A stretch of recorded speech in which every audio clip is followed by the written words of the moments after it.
The film, which you're about to see, is an account of the crimes committed by Karen Bird and Jack Blueblood. By June of 1974, they would be responsible for 11 homicides and wanted dead or alive in 6 U.S. states.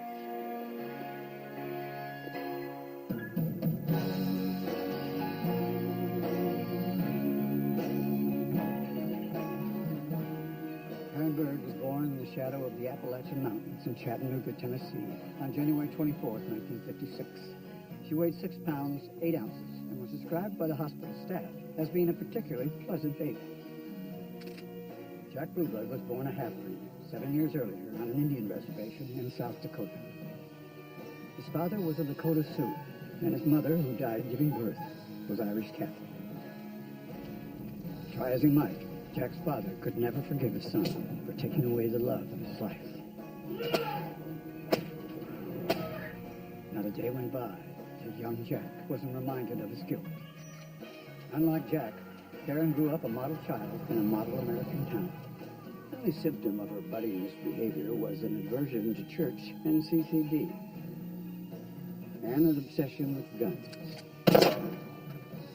Jack inherited from his mother a sweet tooth, her good looks, and an extensive record collection. When Elvis Presley broke in 1955, Jack became his disciple. In Elvis and his music, Jack felt something ancient, something primal. He felt freedom. Both Jack and Karen would continue to lead aimless, reckless lives throughout their adolescence. Both searching for something better, something more, something elusive they couldn't quite define. It was only a matter of time before this yearning led them to one another. They would eventually meet at the Second Chances Rehabilitation Clinic located in Floodwood, Michigan. Karen was sent there involuntarily by her parents after she was suspended from high school and turned to nicotine, vodka, and teenage boys. Jack was sent there by the state for his barbiturate addiction and an increasingly abnormal obsession with Elvis Presley. Well, at the time of your evaluation, you said that Elvis was straying from the righteous path, and it was your duty to guide his soul to salvation. Yep. Diagnosed with a delusional disorder, Jack was prescribed daily sessions of electroshock therapy at twice the recommended dosage.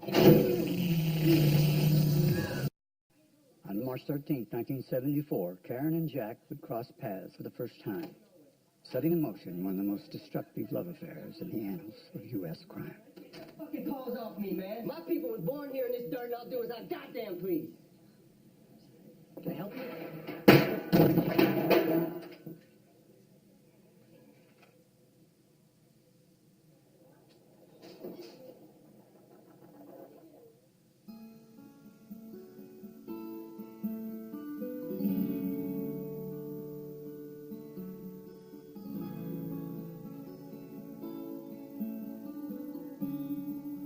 What's a pretty girl like you doing mixed up with all these juggleheads? Well, my parents thought I should take it easy for a while, I guess. I got nerves. Yeah, they say I got the nerves, too. I mean, how can't a smart person with a brain have the nerves? See the world we live in? You gotta wonder. It's the people that don't have nerves that should be locked up in here, I think. They're the real suspicious ones. Yeah, I guess. So what's your name? Karen?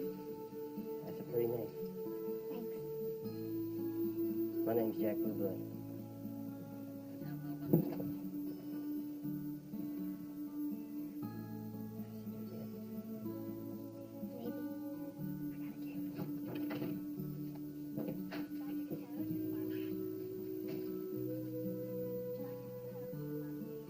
Hey, he's in the ladies' room.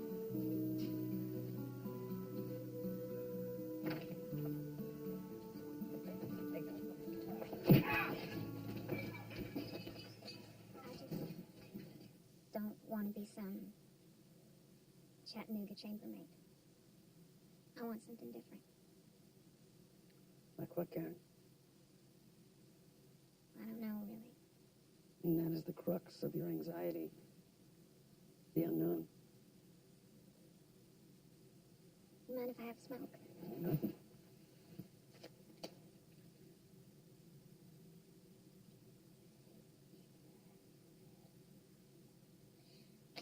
Dr. Sanborn, can I ask you something? Of course. Why is that Jack Blue Blood guy here?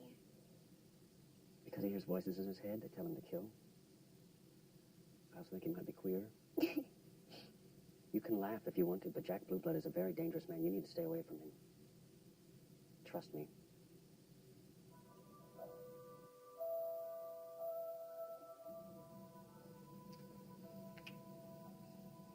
On top of solar flares and sunspots, what I'm really most freaked about is pandemics.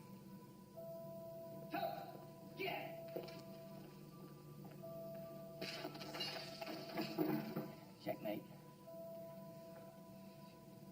Little birdie told me you snitched on my hiding spot.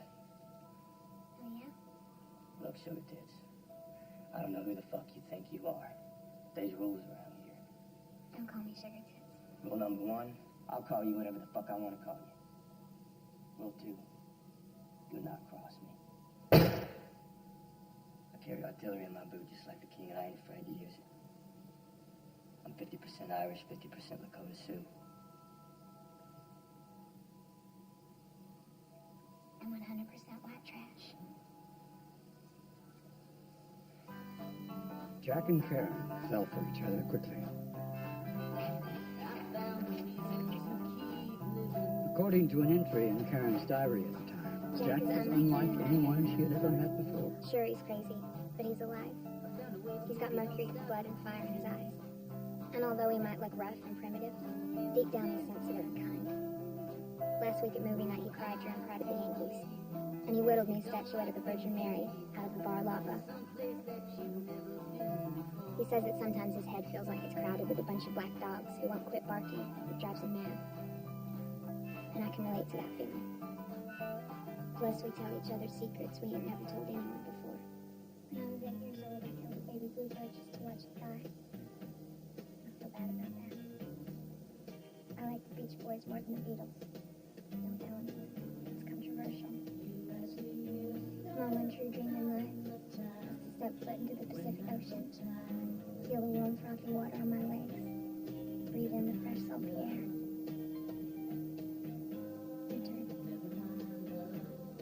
I hate my daddy. My favorite month of the year is October when the air smells all wet and fun. When I listen to Elvis, it's like the gospel. Those 2 minutes and 30 seconds, I forget I'm just a kid trapped in a box somewhere waiting to die. I'm free, baby. What makes you think love will end when you know that my whole life depends on you? The most beautiful and most far I've ever seen in my whole life.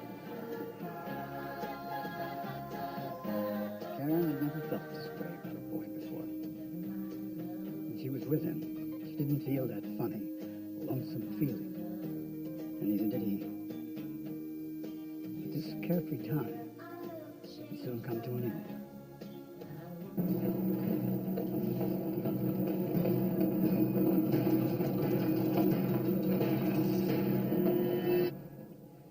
Felt like a long holiday again. The air was disappearing and the sky was falling. Like nothing was real no more. Like I was being erased from it all. Like I was being rubbed out. Very courageous. Thank you for sharing that.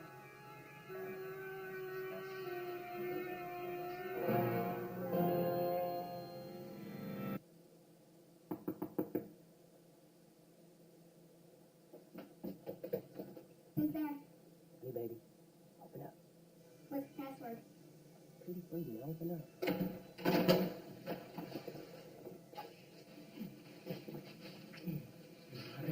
Look at you. I gotta tell you something, What? homie. What? Now, we've been going steady for a couple weeks now, right? So there's something you should know about me. Okay. A couple years back, my dead mama made contact with me. She told me, I gotta kill Elvis. By 1972, it had become clear to Jack the distinct change had occurred in Elvis and his music. Shortly after the Aloha from Hawaii special, while high on mescaline, Jack accidentally spun his favorite Elvis record backwards and claimed to have heard a message from his dead mother spinning in the grooves of the wax.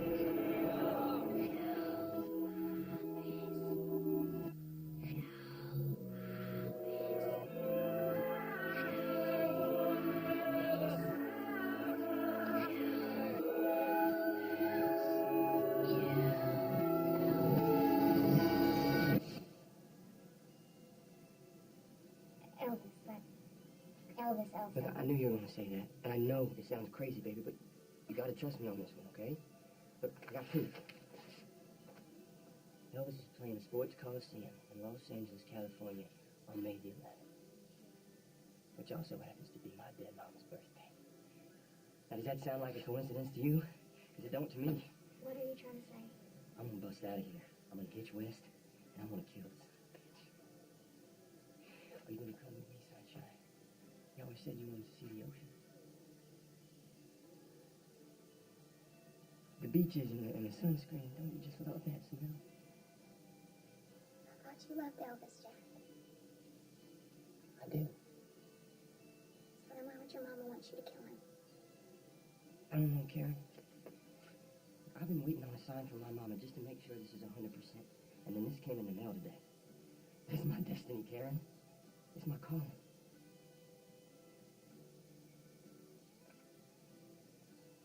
I need you to come with me. I ain't never had the courage to do this till I met you. Hey, when I say to, I've been in search room. I'm not wrong, huh? Get up. Hey, just think about it, okay? Dr. Shangri likes in his office. Time is 6. Let's go.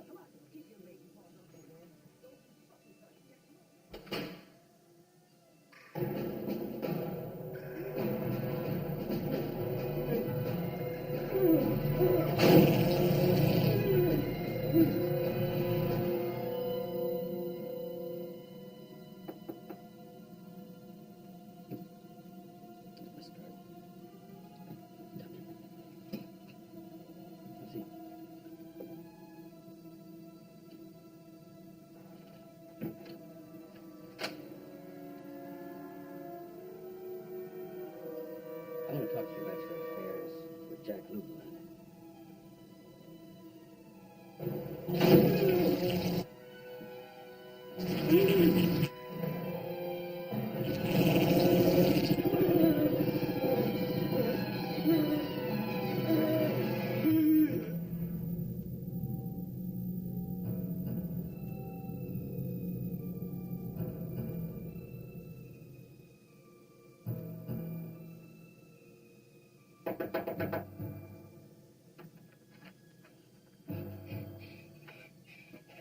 What's the matter, baby?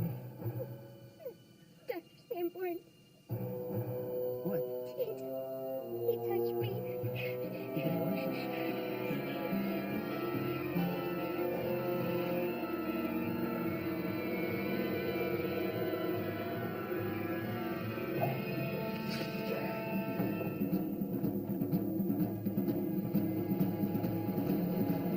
Hey, Doc. I think that therapy is working out real great.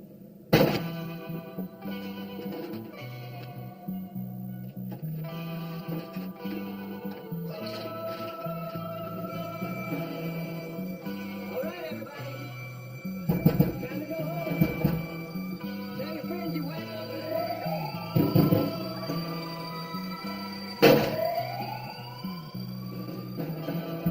Baby, it's me.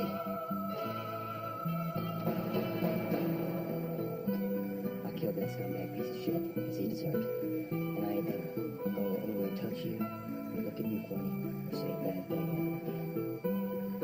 I love you.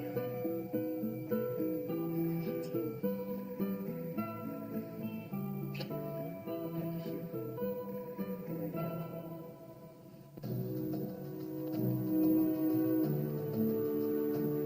By the time the police arrived, Jack and Karen had hot-wired a 1961 Cadillac DeVille and hit the road.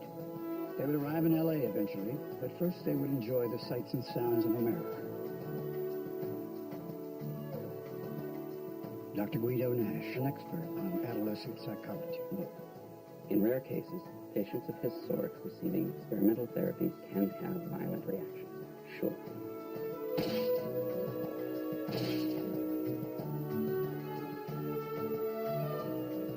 But the girl,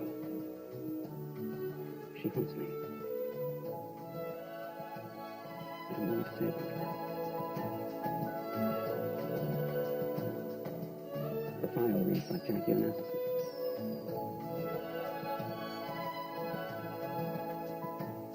She had parents who loved her, affluent, good looks.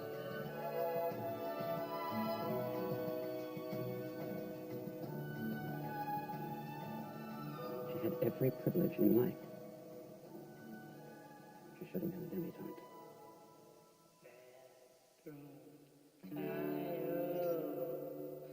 So cold on my face.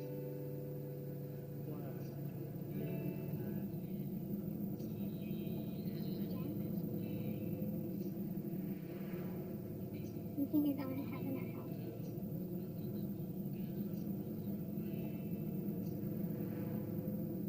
Eternity anywhere sounds like hell. After 2,000 years of playing baseball and flying around, I think I'm looking for a way out. You know what I think? Close your eyes.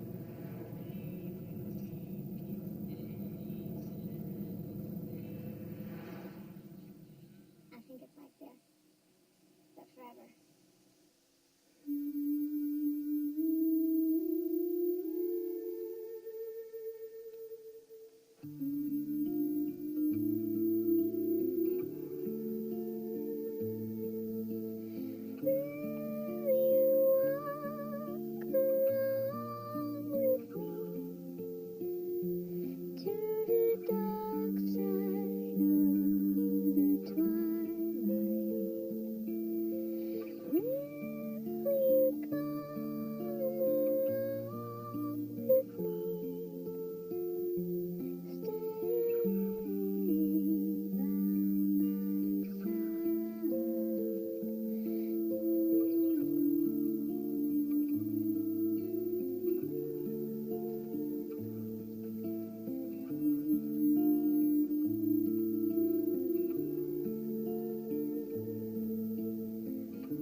Elvis Presley, despite all his trying otherwise, had somehow gotten caught in the lazy river of time. At 39 years old, he had more than betrayed the fresh-faced boy from Memphis he once was. You know, I just sing the only way I know how to, really. And people seem to like that. I'm real glad about that. I'm lucky. What do you plan on doing after this whole rock and roll thing has run its course? Well, I don't know, sir. Maybe I'll go back to being an electrician or something like that. But rock and roll had never run its course. For better or for worse, it was here for good. And Elvis was its accidental king. A king navigating the zeitgeist of a time and people he didn't always understand. After this rehearsal, you have a 1 o'clock meeting with Mr. BP. People who had led him astray, who had made him their song and dance man, who when they got bored, stopped seeing his movies, stopped listening, really listening, to the voice that had grabbed them by the shirt collars and shook their souls.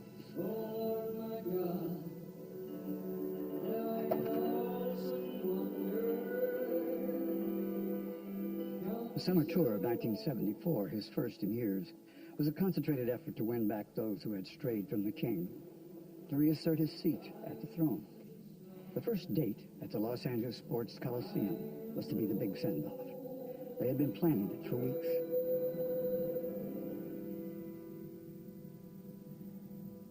What is it?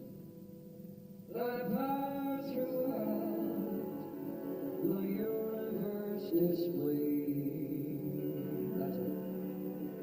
All right, Elvis, we should take 10 and take. All right, damn it, don't.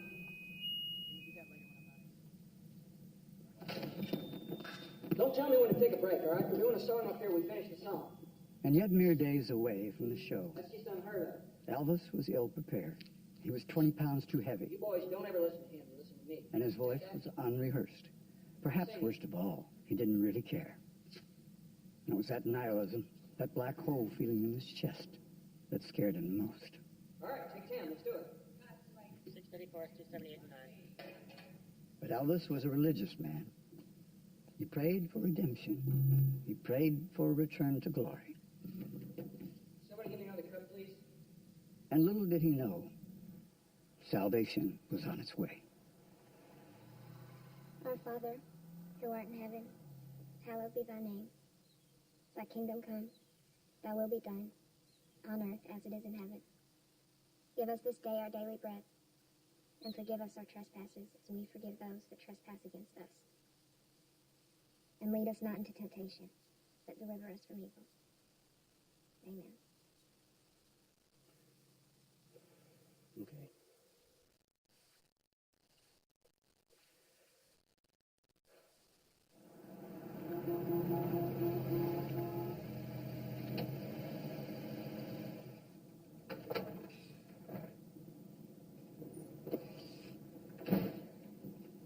Jack?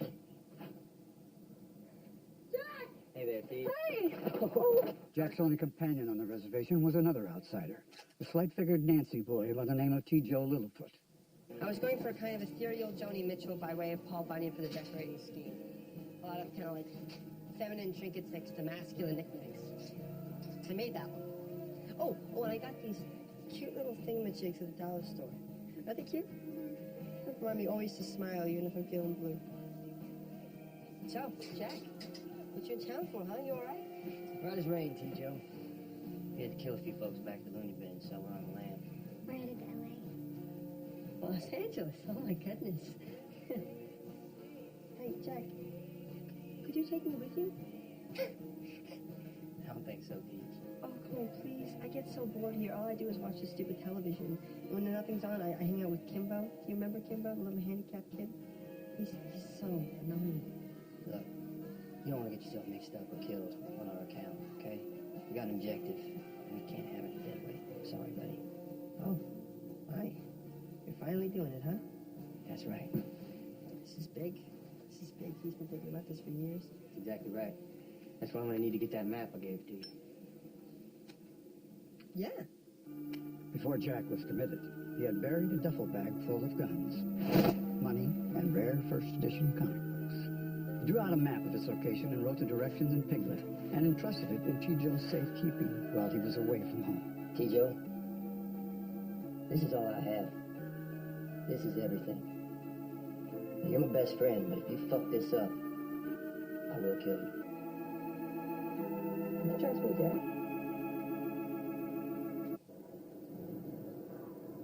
Oh, I must have seen that movie Midnight Cowboy, I don't know, like 7 times in the theater. It was so good. Is that the one about the two women? Yeah.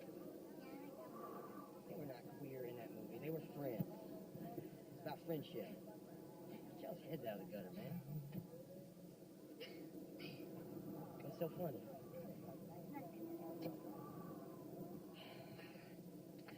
God damn it, T. Joe. Don't make no sense. We should have found it by now.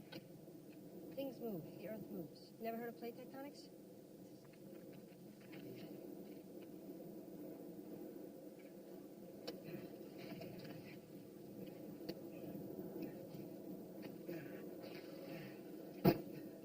Sweet Mother Mary.